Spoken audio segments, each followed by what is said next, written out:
everyone, I'm Sarah and thank you so much for stopping by my channel. If you have been here before, then you may have seen some vlogs that I've done about the Disney's parks reopening. I have done one for every park and I'm currently working on another one for Magic Kingdom. Today's video is going to be a little bit different though, because I have finally gotten the time to sit down and really reflect on my time at the parks, and I asked all of you on Instagram what questions you have for me as far as the Disney's reopening parks go. And I got a lot of really good questions and I'm going to go over those now. I have all of your questions right here and I'm going to pop them up on the screen so that you can follow along a little better. One Little Spark of Katie asked me which park was the least crowded with the lowest wait times. And my answer to that is Animal Kingdom. The highest wait that I saw for Animal Kingdom during the day was 30 minutes. And that was a rare sight. Most of the wait times were about 15 minutes. The longest I waited in line was 7 minutes, and that was for Mount Everest, and the only reason why I waited is because they were cleaning the ride. Flight of Passage, every time I went over there was a 10-minute wait. So although across all 4 parks the wait times were fairly low, Animal Kingdom, the day I went there, took the cake on that one. The next question comes from Expressively Disney, and she asked me which park do I feel the safest at and which park do I feel the least safe at in regards to the coronavirus. Animal Kingdom, I would say, is where I felt the safest. Animal Kingdom is the biggest park out of all the 4, and it is really spacious. There's not a whole bunch in the walkways. It's really nice and open. So even before the coronavirus, you typically had a decent amount of room to walk around the park. And now with less people, it basically feels empty. I would say that the park that I felt the least safe, I'm going to put a little asterisk about this. My answer is Epcot. Now, Epcot was the only park that I was there for the official reopening day. And what it seems like the first day of reopening for any of the parks is the most hectic. And then a few days later, everything seems to calm down. Since I went on reopening day for Epcot, things were a bit hectic, but the reason why I still put this as my answer, regardless of the fact that I was there on opening day, is because of all of the construction that's going on at Epcot. There are a lot more narrow walkways that you're going to have to go through, and at certain times of the day, like when everyone's going to try to go to Food and Wine Festival, it can be a bit congested. Question number 3. Expressively Disney also asked me, which park did I have the most fun at? And that's a really tough answer. I had so much fun at all of them for different reasons. I would say Hollywood Studios though, after thinking about it. For one, Hollywood Studios is my favorite park. It's where I feel most at home. So it was really nice to be back. And then also, the most stressful part about Hollywood Studios is the fact that there's so many big ticket attractions and the Fast Pass tier is a mess and it's so crowded and you just feel like you're not going to be able to do anything. All that's taken away. It's all taken away, and I was able to do Rock and Roller Coaster 3 times. I was able to do Mickey and Minnie's Runaway Railway twice with, I think one of them was a 10-minute wait, the other one was a walk-on. So that was just really nice. And I did Rise of the Resistance. I got a boarding group with no issues because previously I have had issues with boarding groups because of less people. There was just less stress to get one. And I did Tower of Terror. I lost track maybe 6 times. And I got to ride all the rides, and it was just like a dream come true. It was amazing. So I would say Hollywood Studios is where I had the most fun. The next question comes from the Disney Diva, and it's pretty much the same question as the one I just answered, but it is, with the park changes, which park did I have the most fun at? And I'm also going to talk about Magic Kingdom for a second, because with the park changes, I feel like Magic Kingdom is what it's always meant to be, despite some of that extra magic that really makes the park. But hear me out.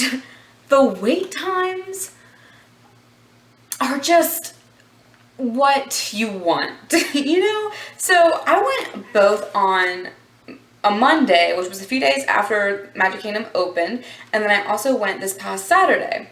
Now, there was a huge difference between going on a Monday versus going on a Saturday. I know that Disney is slowly increasing capacity, but I do believe that it is a weekend thing, not necessarily a park capacity increase thing.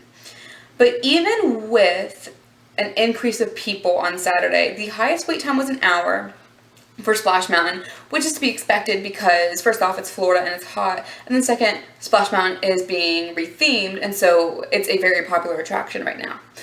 Most of the wait times were around 30 minutes, and I think that is a healthy wait time. I mean, obviously you have like many parks and many days where it's like a 10-minute wait for everything, and that's just a dream come true.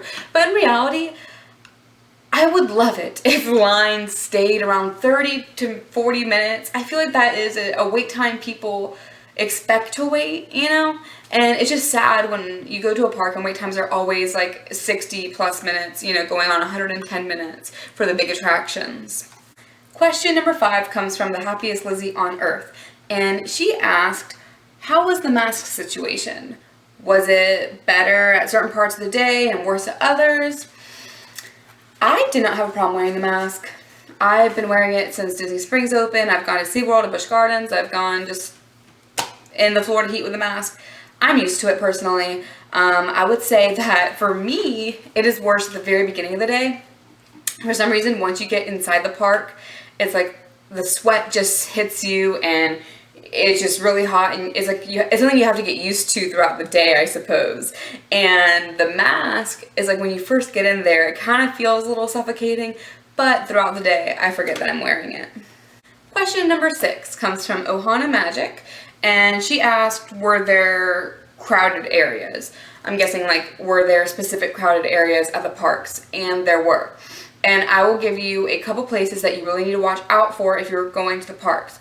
Number 1, at Magic Kingdom, when you first enter the park and you go underneath the train station, it's like a big circle, and then you kind of get into that street to Main Street, right?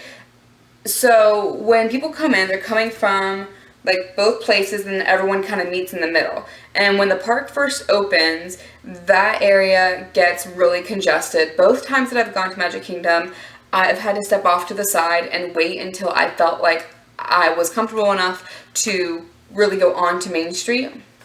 So be patient there. Number 2 would be getting off of certain rides and shows. So, for example, Soarin' at Epcot. When it was over, the cast members told everyone to socially distance as they were leaving. And it seems like everyone was kind of, you know, distancing as we got out of that big room. But then there's that long, narrow hallway, and I was stressed. It was a stressful experience. It seemed like we were all on board up until we got into that hallway, and we were just like smushed. And I was trying my best to get out of that situation. So, and ever since then, I have been extra careful getting out of shows like PhilharMagic and different rides, like Mount Everest even. I just stand back. Basically, any place where a large group of people have to converge to a smaller space. The next question comes from Leonie Mendez, and she asked if I had any issues while in line with people standing way too close to you. Yes, but not as much as I anticipated. Overall, everyone is really good about keeping that distance. I would say the only times where it was an issue, temperature checks. If the line is really long, that can be a bit stressful with people just getting way too close to you. And there are times when you're waiting in line for rides, people, maybe they're just not paying attention. You know, I want to give them the benefit of the doubt. And so usually when that happens, I do one of like 3 things. I either just let them go in front of me because I don't feel like saying anything. I just step off to the side. They normally understand why I'm doing that, and they feel bad because they most likely didn't do it on purpose. But another thing that I do is I just say, "Excuse me," and they're like, "Oh, right." Or I sometimes I'll just like do that thing. I'm sure we've all done that. Maybe not for the coronavirus, but for one reason or another, when somebody is doing something that you kind of wish they didn't do, you just like,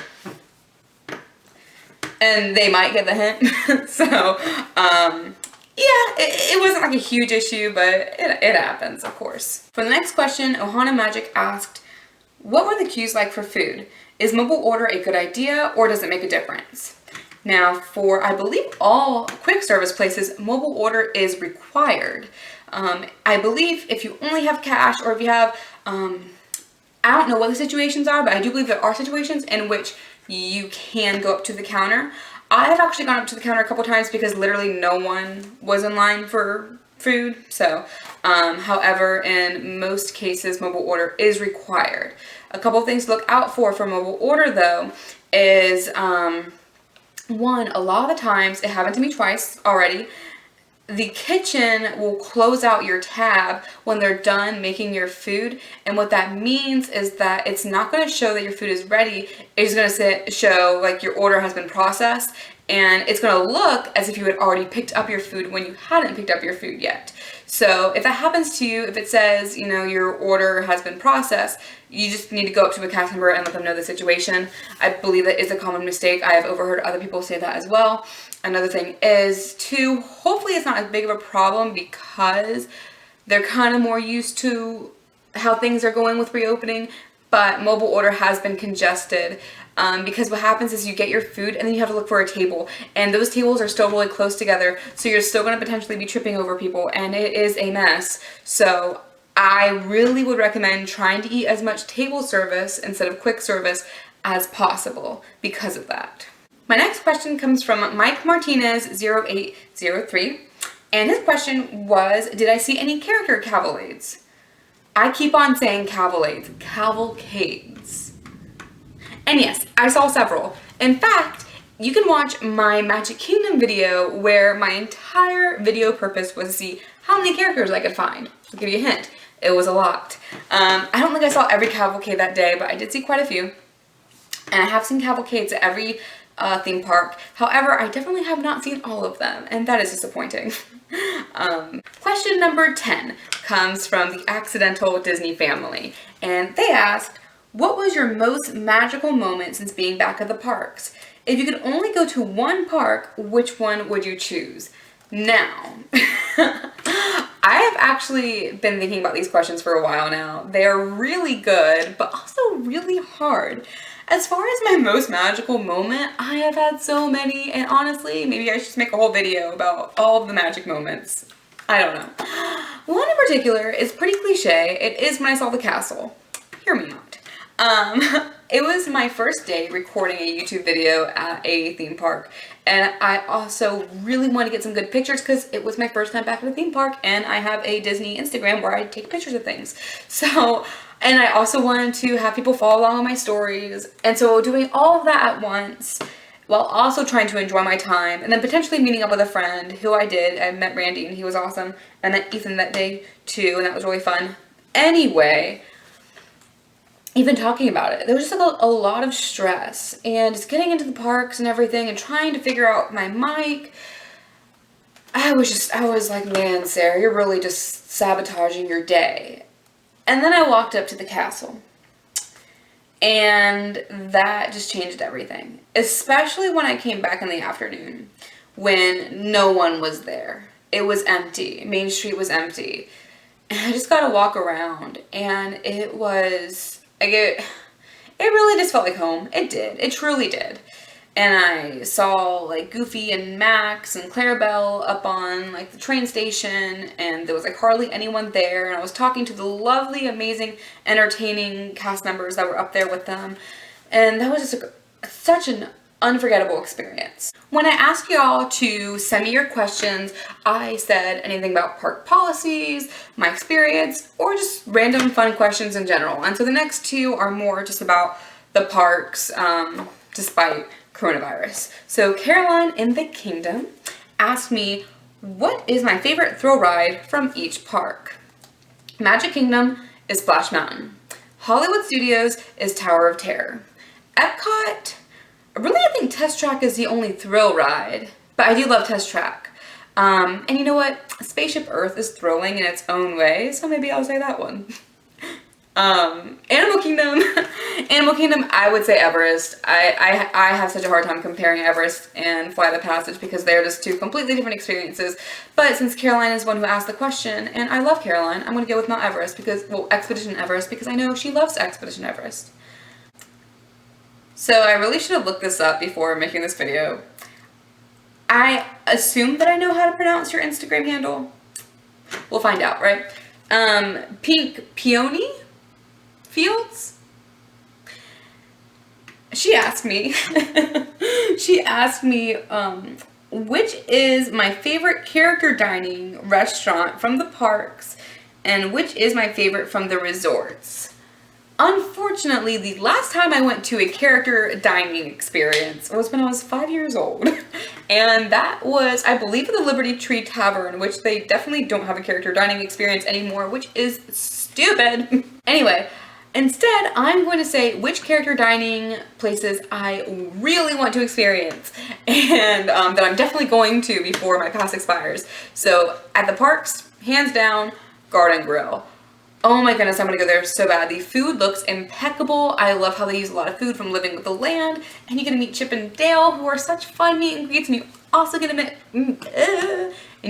to meet Farmer Mickey. I mean, really, honestly, I want to do that so badly. So if you want to do that with me, let me know.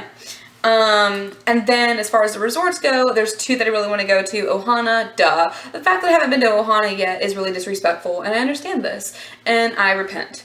I really want to go because the food just looks so good, to be honest. And then with, the other one is Topolino's Terrace at the Riviera Resort. And I don't know much about the food there, for like the character breakfast, but I do know that you get to meet so many great characters who are wearing amazing outfits. And would you look at that, we have one more question left. And the last question is from, I believe you pronounce it Holy Sock 9. And they asked, do I recommend going to Florida to go to the parks? And that is a very loaded question that I don't think I can answer. Basically, what I do and what a lot of other people who have been to the parks, including just, you know, Instagrammers and YouTubers or like Disney news sites, their goal is to share with you their experiences and things to look out for, things to be cautious about, and things that are great. And you get to decide whether you feel comfortable going or not. All I know is that planning a Disney trip right now can be very stressful. Luckily for me, I don't have to stay at resorts. I don't have to travel very far to get to Disney. However, a lot of people do. And I've heard a lot of stories about people getting really upset about issues with their resort stays and the price of things. And not to mention just getting a reservation for a park day can be kind of difficult. So there is a lot of stress that goes into it. And so maybe I wouldn't recommend it, but I do know other people that are going, and I'm so happy for them, and I do think that it is great for them that they're going. So it really just depends on who you are, what your expectations are, what you want. I don't know. I don't know if anyone is really saying, yes, you should travel to Florida to go to the parks. I don't know if you'll find that answer from anyone. I think you will find a lot of people saying, no, don't. That's not my answer. I think that most of the people are probably going to answer like me. Just a bunch of like, yeah, I don't know. So that's what I have for y'all who want to know that. And that is a wrap for my first at-home video.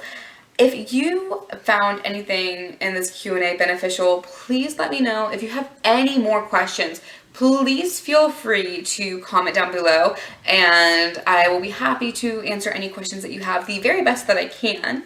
If you would like to subscribe, that would be really awesome, and I will have a lot more videos like this. I will have a lot more park vlogs, and you know, now that we're just kind of like checking in, let me know what you would like to see from me as far as my YouTube channel. If you want to subscribe and you want to hang around for a little longer to see what I have to bring to the table, then maybe, let me know what you would like to see, and I will try to make that happen for y'all. Anyways, Thank you all so much for watching. Seriously, if you made it this far, let me know and I will give you the biggest thank you ever, because I really appreciate you taking the time out of your day to watch this video. And I hope you all have a wonderful rest of your day. And just remember that no matter where I am or where you are, that we can find happiness right where we are.